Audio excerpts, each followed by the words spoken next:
Now, from the ride from L.A. to Laguna Beach, Jayatirtha drove with Prabhupada. Prabhupada and maybe, I don't know who else was in the car. I wasn't in the car going to Laguna Beach. Anyhow, Jayatirtha was falling asleep the whole way.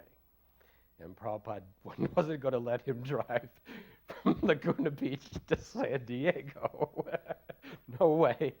So Jayatirtha approaches me that I should drive the car with Prabhupada. I think it was a Mercedes. Anyhow, so I was like really feeling this is really great, and I was feeling like really, yeah, this is really great. This is a rare opportunity. I was going to be in the car with just Jayatirtha, and I think maybe it was Brahmananda or maybe it was Tamal Krishna Goswami. Anyhow, can't remember. But in those days, we hardly slept. I mean, to stay awake in Bhagavatam class, I know the only way I ever stayed awake is I exercised my temple president privilege and fanned Prabhupada the whole time so I could stand.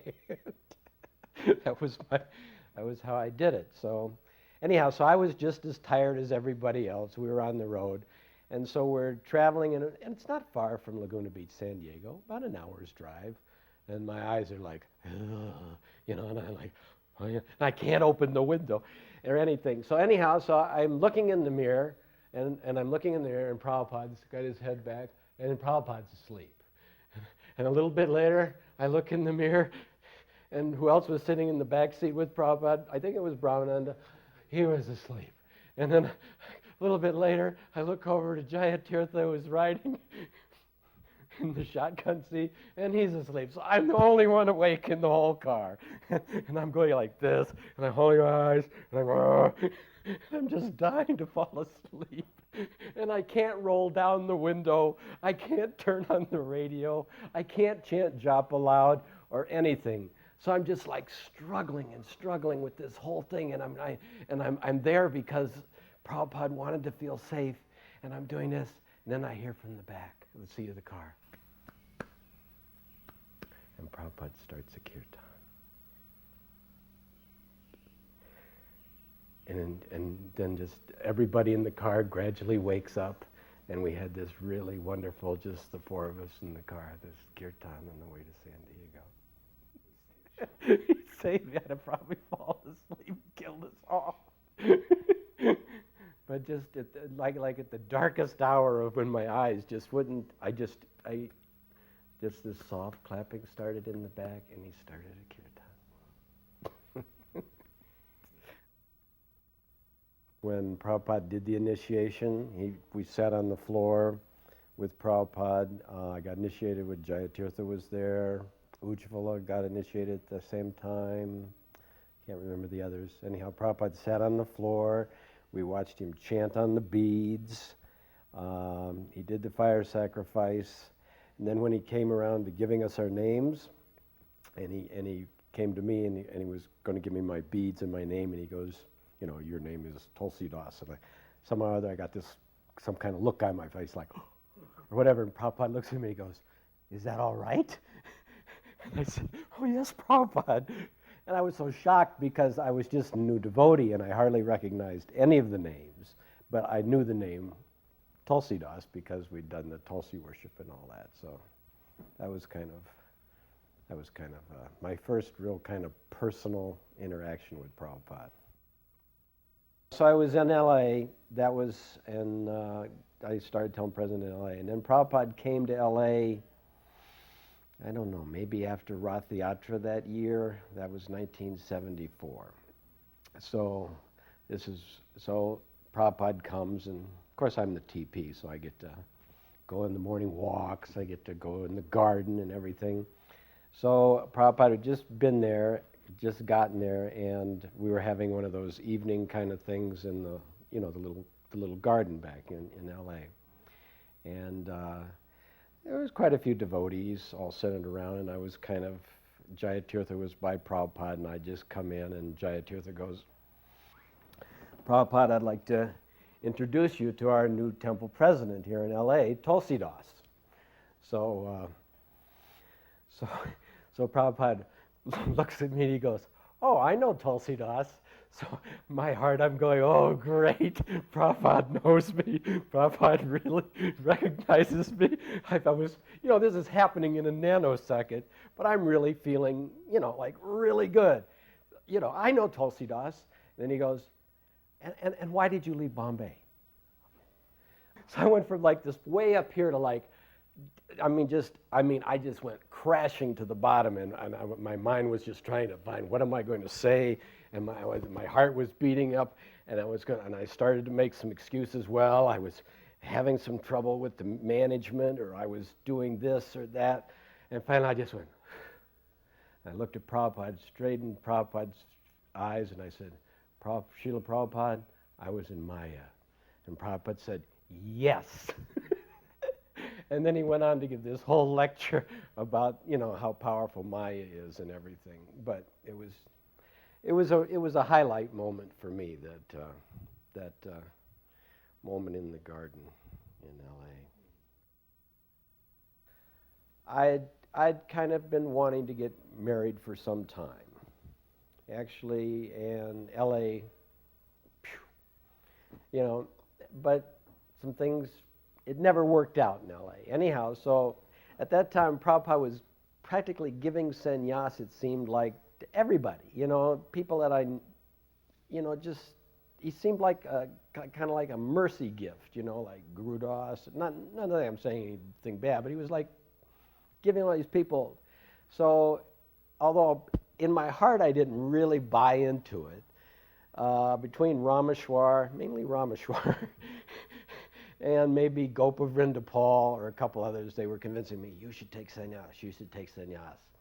So we were in this kind of darshan with Prabhupada. There were probably 30 devotees. I was probably 15 feet back from Prabhupada. Jayatirtha was right beside me. Rameshwar was standing behind Prabhupada. And so he's standing behind, there was kind of a lull in the discussion. And Rameshwar catches my eyes and he goes, so I know what he means. So I kind of stammer, Srila Prabhupada? He goes, yes. I don't know, I've been talking with some of the devotees, and I don't know if it's a good idea or not, but